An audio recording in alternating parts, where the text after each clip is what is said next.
At my birthday dinner, Mom whispered to Dad while everyone's here. Tell your son to go change the locks at her apartment. My brother nodded and left. But he came back. Mom, there. It was supposed to be the best day of my new life. I was sitting in the corner office of my new design studio, a space I'd built from nothing. My 6-year-old son, Leo, was in the corner, happily drawing superheroes on a stack of printer paper. The afternoon sun lighting up his hair. I was on a conference call, smiling, finalizing a contract, when the email notification popped up. It was from my mortgage broker. The subject line just said R.E. Hayes offer. I clicked it open, my smile still on my face. The email was just a forwarded PDF. I opened the attachment. My smile didn't just fade, it shattered. My vision narrowed to 2 words in bold, black text, sitting in the middle of the page like an accusation. Mortgage denied. I hung up the call mid-sentence. I didn't even say goodbye. The room went silent, except for the sound of Leo's crayon scribbling. Denied. It was impossible. My credit was pristine. My down payment was solid. This was a mistake. Have you ever had that one moment? That single email or text that just stopped your heart cold? Let me know in the comments when you knew your life was about to change. I didn't panic. The anger, when it came,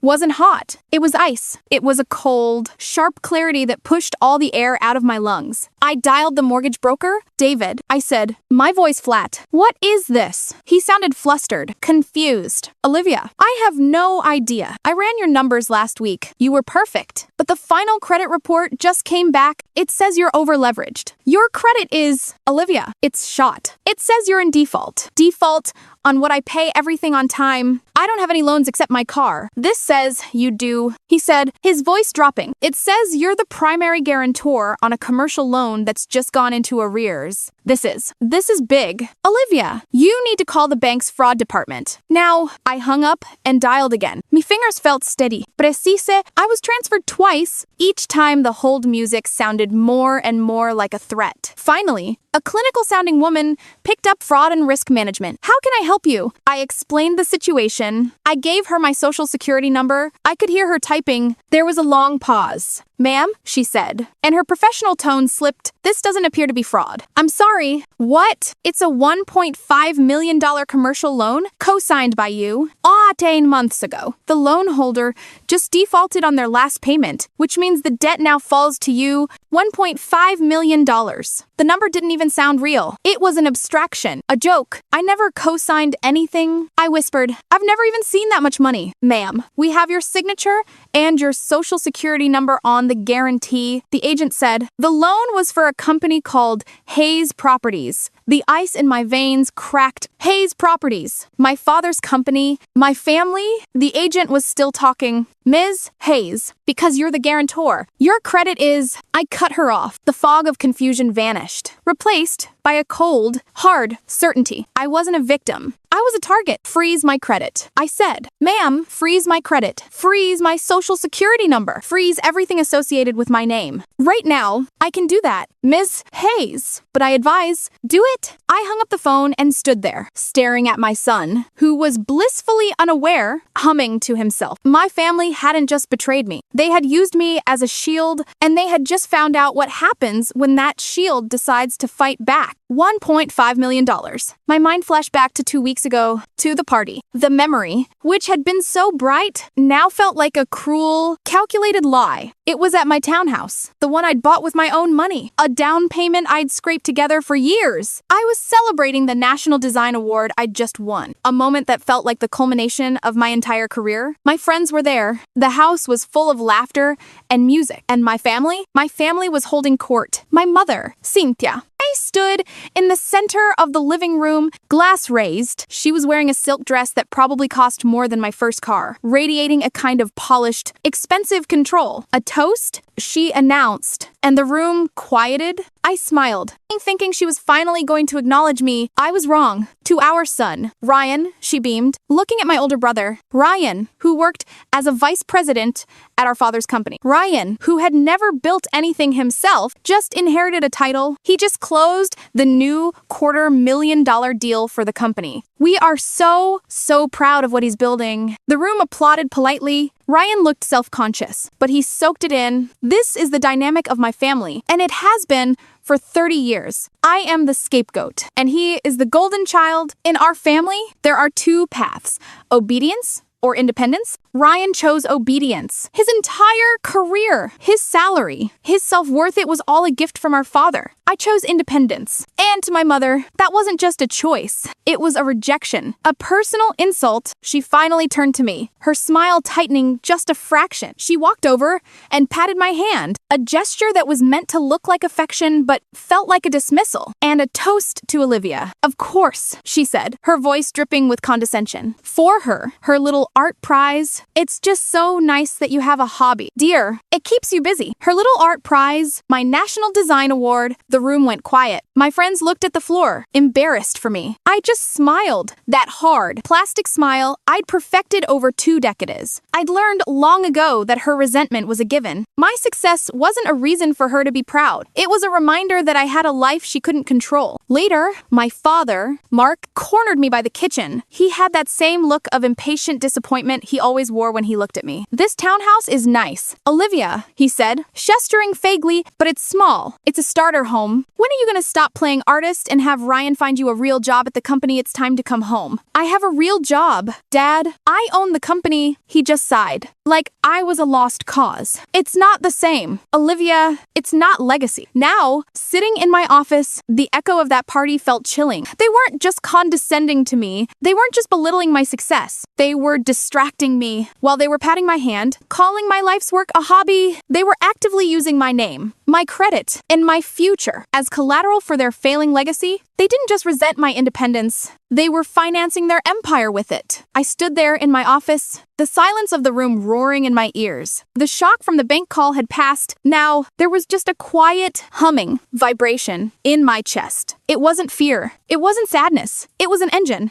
I looked at my phone. My fingers were already dialing my mother's number. She's the one who always handled the unpleasant things. My father was the brute force. But Cynthia, she was the one who signed off on the execution. She picked up on the second ring. Olivia, what a surprise. Her voice was smooth, like expensive glass. I'll keep this brief. I said, I didn't call her Mom. That name felt foreign. That was a word from a language I no longer spoke. The bank just informed me that I am the guarantor on a $1.5 million loan for Hayes Properties, a loan that is now in default. Explain it. The line went perfectly still. I could picture her sitting in her perfect cream-colored sitting room, not a single hair out of place. She wasn't shocked. She wasn't scrambling for an excuse. She was annoyed that I had found out. Well, she finally said, and her voice was as cold and hard as a bank vault. That was not supposed to happen yet. It was a simple business necessity. Olivia, a formality. I almost laughed. And a sharp, bitter sound. A formality.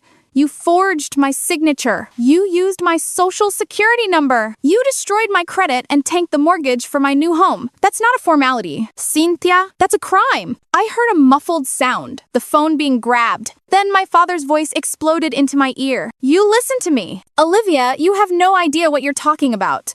How dare you speak to your mother that way? I'm talking about identity theft. Mark, you're talking about family, he roared, and I could hear the blood rising in his face. That loan kept this family afloat. It kept your brother employed. Do you understand me? Your brother has a family to support. We needed a guarantor with clean credit. It was temporary. We were going to pay it off before you ever knew. So you just decided to use my future as your personal piggy bank without asking. We are your future, he shouted, and the entitlement in his voice was suffocating. It was the air I had been breathing my entire life. We gave you the life that allowed you to get that credit score in the first place. We had a right. You had no right. I said, my voice dropping to a whisper. I'm not calling to complain. I'm calling to inform you you're going to ruin this family, he yelled, his voice now a mix of panic and rage. Our reputation, after everything we've done for you. You ungrateful. I'm not the one who committed bank fraud. You listen to me, he snarled, his voice low and dangerous. You have created an incredible mess. You will not ruin this family. You will call the bank. You will tell them it was all a misunderstanding. You will fix this. The line went dead. I stared at the silent phone in my hand. He hadn't just admitted it. He had commanded me to cover it up. There was no apology, no remorse, no shame, only a command. They weren't shocked by what they'd done. They were shocked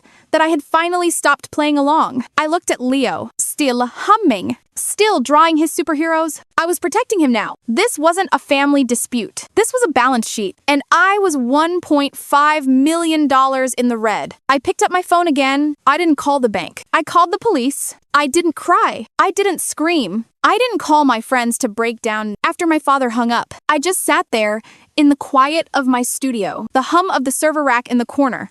The only sound, the rage was still there, but it had settled. It wasn't a fire anymore. It was a lens. It burned away all the fog, all the excuses, all the years of, but we're family that had kept me silent. I saw my parents, Mark and Cynthia, not as parents, but as what they were, co-conspirators in a financial crime that used their own daughter as a human shield. And I knew exactly what to do. I called the police non-emergency line. My voice was calm, almost robotic. I need to file a report for identity theft and financial fraud. An hour later, I was sitting across from a man named Detective Miller. He looked tired, like he'd seen everything. But as I laid out my story, I watched him sit up straighter. I didn't just give him the emotion. I gave him the data, the loan default notice, the bank agent's name, the date and time of the call with my parents, their explicit admission and command to cover it up. He stopped taking notes and just looked at me. Ms. Hayes, this is beyond a simple family dispute. We're talking about multiple felonies. Wire fraud, bank fraud, aggravated identity theft. Your parents could go to prison for a very, very long time for this. I know, I said. They used my identity to secure a $1.5 million loan. They put my son's future at risk. What happens now? Miller leaned back, rubbing his jaw. Now, you stop treating this like a family problem. You start treating it like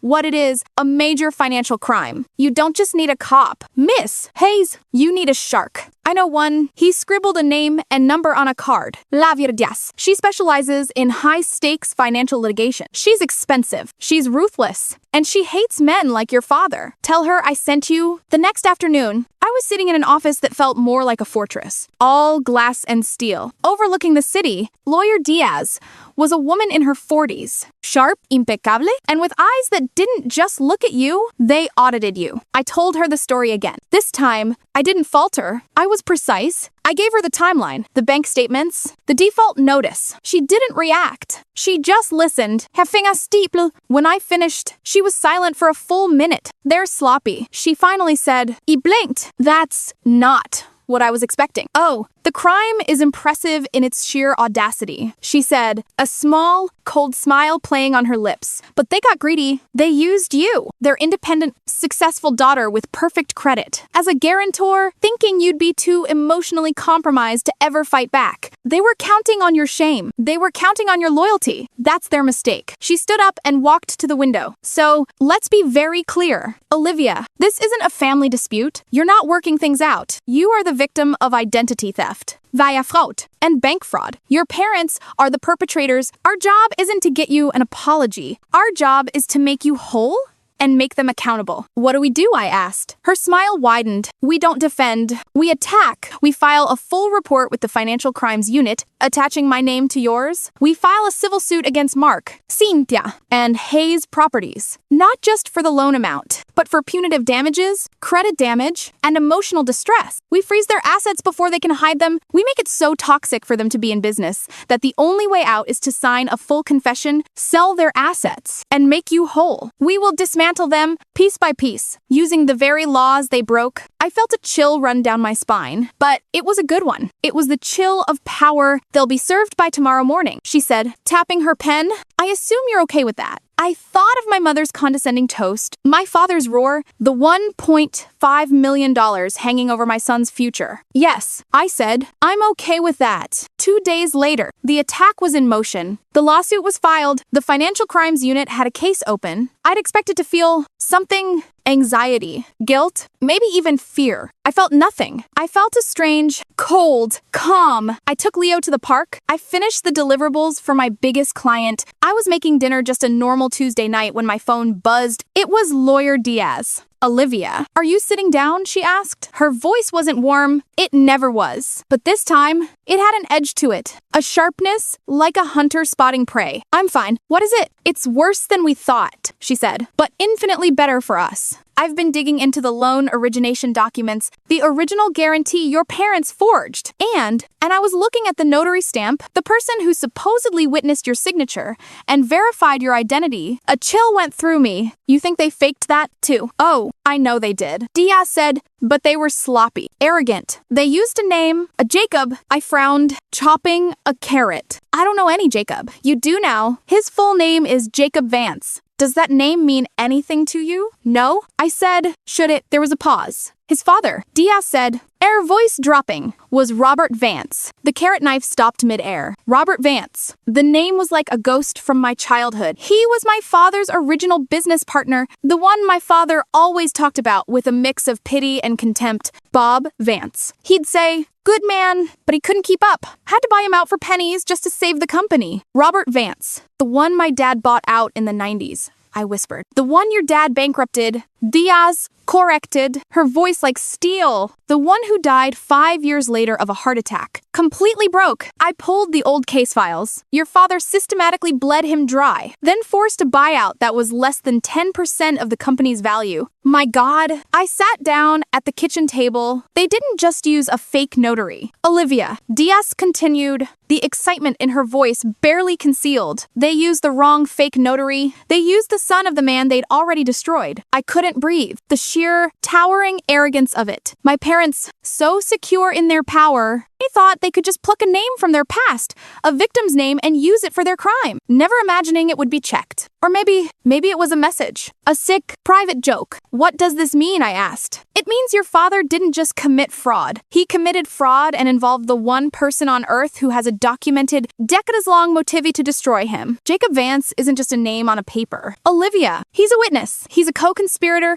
who was probably coerced. Or maybe he was just waiting. He's the ghost they forgot was still haunting the machine. Diaz took a breath. This isn't a family fraud case anymore. This is a criminal conspiracy. And we just found the star witness for the prosecution. They didn't just hand us a knife, Olivia. They handed us the entire armory. They are going to burn. The meeting was set for a week later. At my lawyer's office, it was a sterile, glass-walled conference room high above the city. There was no personal touch. No family photos. Just a long, polished mahogany table that felt like a battlefield. I sat on one side with lawyer Diaz. I felt calm. I felt ready. They walked in exactly at 10 m. My father, Mark, my mother, Cynthia, and between them, my brother, Ryan, who wouldn't meet my eyes. They sat on the opposite side of the table with their own lawyer, a man who looked expensive but deeply uncomfortable. He cleared his throat and started with some blustering legal nonsense. My clients are prepared to discuss a reasonable repayment plan, given the unfortunate misunderstandings. Lawyer Diaz held up a single, perfectly manicured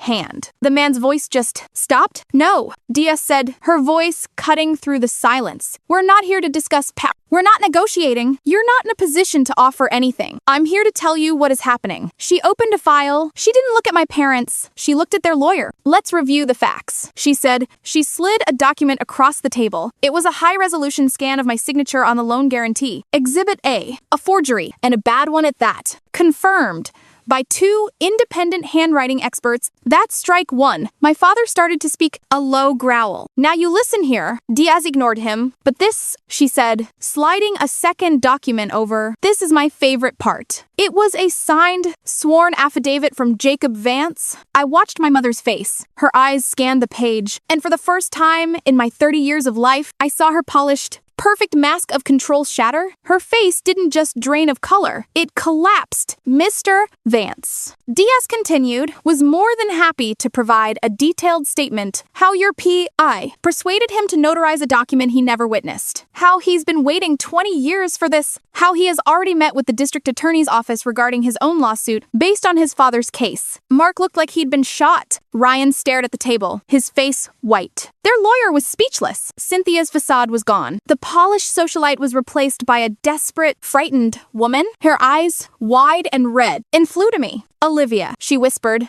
The sound was wrong, pleading. Olivia, please, you can't do this. You can't do this to us. Think of your brother. Think of Ryan, he'll lose everything. We're your family. I looked at her. I didn't feel anger. I didn't feel pity. I just felt quiet. I saw the truth. She wasn't begging for forgiveness.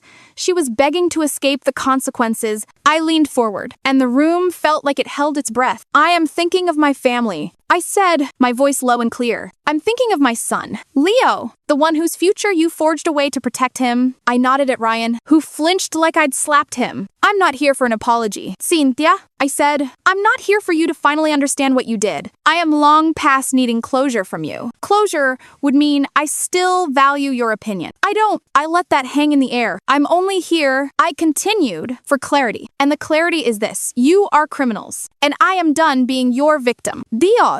Slida final, thick document across the table. This is a full legal confession. She said, you will sign it. You will agree to the immediate liquidation of specified assets to make Olivia whole, covering the $1.5 million plus all damages and legal fees. You will agree to transfer all debt liability. In exchange, Olivia will testify that she was a victim of your conspiracy, not a participant. Take the deal, or I walk out of this room and let Jacob Vance and the D.A. I have you both. My father stared at the document. He was a broken man. The roar was gone. He picked up the pen, his hand shaking, and signed his name. 3 months later, I'm on the floor of my new living room, building a Lego tower with Leo. The afternoon sun is streaming through the big bay windows, painting patterns on the hardwood floors. This is the house I wanted. The one with the backyard, the one with the good school district, the one my credit, now fully restored, secured without a single problem. My phone buzzed on the coffee table. I glanced at it. A wire transfer alert from my bank. $1,500,000. Plus damages and legal fees. It wasn't money. It was a receipt. Proof of payment for a debt that had been owed for 30 years. My phone buzzed again. A new text from a number I didn't recognize, but I knew who it was. It was my brother. Ryan, they sold the house today. It read, Dad's liquidating the company. I'm out of a job. My whole life is gone. I hope you're happy. I hope you're happy destroying everyone just to get what you want. I read the text. I saw the bitterness, the resentment. I saw the tragic, hollow core of the golden child, the enabler who had stood by and said nothing, while our parents built a kingdom on lies. He was right. His whole life was gone, because his whole life had been a handout, a fiction, and he was too weak to build one of his own. I didn't feel anger. I didn't feel sadness. I didn't feel anything at all. I looked at his message. I thought about the years he watched me get belittled, the years he benefited from my exclusion, the years he chose silence. I held my finger down on his contact. Block. I put the phone down, face down, and turned back to my son. Okay, buddy, I said, handing him a blue Lego. Let's build this tower so high it touches the sky. He laughed, adding the piece. And for the first time in my life, I felt completely and totally free.